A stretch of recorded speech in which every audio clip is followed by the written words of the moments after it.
if you said, hey, who is the player that Georgia can least afford to lose for injury to injury? I think most of our audience would have Drew Bobo like no lower than probably second or third on that list. Jon, you're an offensive lineman. How important is that center position, and what is the outlook now for Georgia if Drew Bobo is played for the last time in 2025?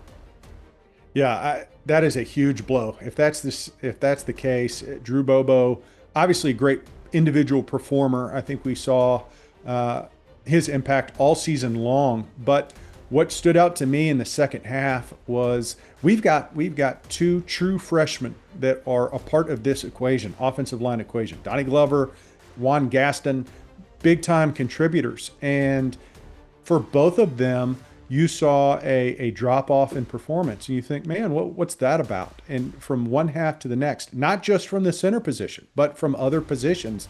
And I think part of that impact is when you've got a voice in the center of that offensive line that is getting everyone on the same page, it unloads some of the mental burden that exists. If everyone's clear on protection and clear on where we're going on a given run scheme, then it makes it easier. You can play faster. You can play with more confidence.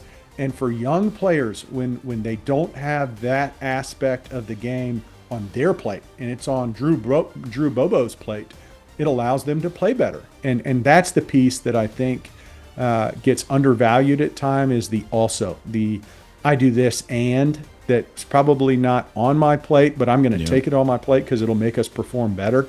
I think that's part of what we saw, a little bit of drop-off in the run game and protection in the second half against Georgia Tech. And it's something that I'm grateful you have a week to prepare for as you head into this game against Alabama. But it is a big loss for really this entire offense, but certainly this group up front, to have that stabilizing voice and performer in the middle of that offensive line.